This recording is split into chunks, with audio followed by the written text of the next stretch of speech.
नमस्कार, जय हिंद। महाराष्ट्र के बीजेपी के आध्यात्मिक प्रकोष्ठ के अध्यक्ष स्वामी भारत भूषण जी मेरे वीडियोस को अक्सर देखते हैं। वो जगह जगह योग कराते हैं। तो उनका मेरे पास एक मैसेज आया कि अनुराग जी, मैं प्रिंसिपल्स के लिए, स्कूल प्रिंसिपल्स के लिए एक योग का पैकेज तैयार कर रहा हूँ। तो मेरे कुछ सवाल हैं, उनका जवाब मुझे चाहिए। तो मैं काफ़ी व्यस्त था पिछले कई दिनों से, पर आज मैंने उनके सारे सवालों का जवाब दिया। और वो सारे सवाल थे कि एक स्कूल प्रिंसिपल को किन किन कारणों से तनाव होता है और उस तनाव को हम कैसे दूर कर सकते हैं, योग के थ्रू या किसी और चीज़ के थ्रू। तो करीब 10-12 क्वेश्चंस थे, उनका जवाब मैंने दिया। फिर मुझे लगा कि इसके बारे में कुछ बात करनी चाहिए। मेरे पास कई सारे प्रिंसिपल्स के फ़ोन्स आते हैं, मैसेजेस आते हैं, जो कहीं ना कहीं अपने अपने कार्य क्षेत्र में परेशान चल रहे हैं और उनके कुछ सवाल होते हैं जिनके मैं जवाब देता हूं। कुल मिला के स्ट्रेस में रहते हैं। तो मुझे लगा कि एक छोटा सा वीडियो इस पे बनाना चाहिए। तो चलिए सुनते हैं प्रिंसिपल के तनाव की कहानी उसकी जुबान।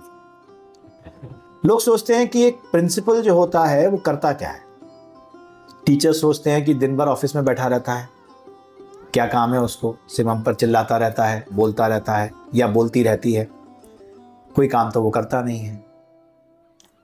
लगता है सही बात है। पेरेंट्स भी आते हैं कि सारा काम तो टीचर्स करते हैं, हम करते हैं, प्रिंसिपल क्या करता है। सही बात है। पर मुझे लगता है कि एक प्रिंसिपल की व्यथा भी सबको सुननी चाहिए। जब हम प्रिंसिपल के तनाव की बात करते हैं ना, तो मेरे पास कोई एक कारण नहीं है ये बताने का कि उसको तनाव किस किस चीज का होता है। जो कोई प्रिंसिपल है इस वक्त, वो मेरी इस बात को अच्छी तरह समझ रहा होगा कि एक प्रिंसिपल को दिन भर किन किन चुनौतियों का सामना करना पड़ता है।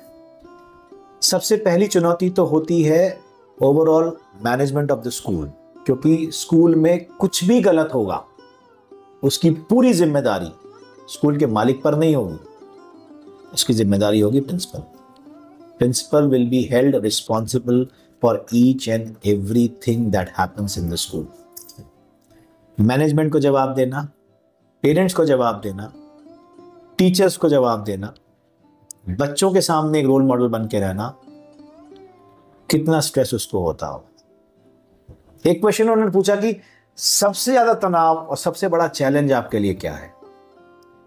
सबसे बड़ा चैलेंज एज ए प्रिंसिपल जो मैं समझता हूं लोगों को होता होगा, वो ये है कि बच्चे फेल हो रहे हैं एग्जाम्स में, पर फिर भी हमको उनको पास करना है, क्योंकि सरकार का नियम कहता है कि आप उनको फेल नहीं कर सकते। गलती बच्चों की है जो नहीं पढ़ रहे हैं, फिर भी सारा ब्लेम प्रिंसिपल को लेना पड़ता है अपने सर पर, ये सुनते हुए कि आप क्या कर रहे हैं, आप क्यों नहीं पढ़ाते।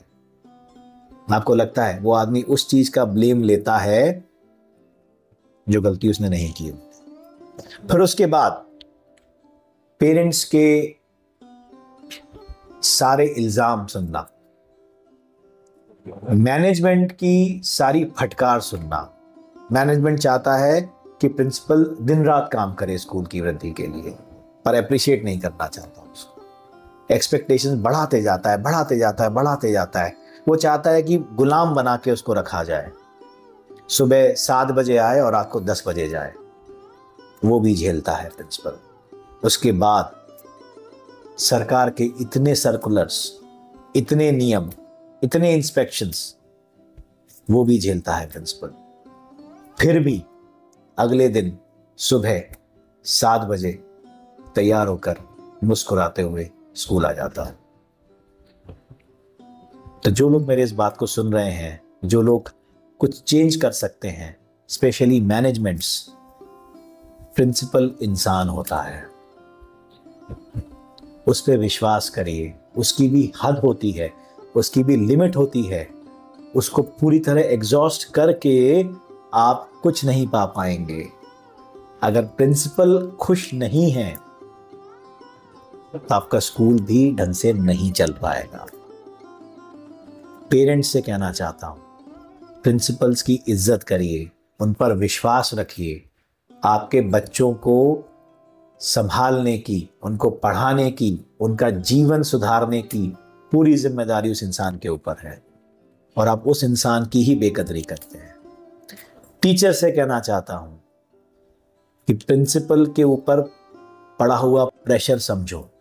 अगर वो कभी आप पे चिल्ला रहा है या कोई बात कह रहा है तो इसके पीछे की कहानी आपको नहीं पता। वो कितना कुछ अपने दिमाग में लेके आपके सामने मुस्कुराता हुआ खड़ा हो जाता है। तो मेरी कोशिश है, मेरी आशा है कि जो जो लोग इस वीडियो को सुन रहे हैं वो समझेंगे एक प्रिंसिपल का दर्द, समझिए और उसको दूर करने में मदद कीजिए। ये तो कुछ नहीं हो। बहुत बहुत धन्यवाद सुनने के लिए। नमस्कार, जय हिंद।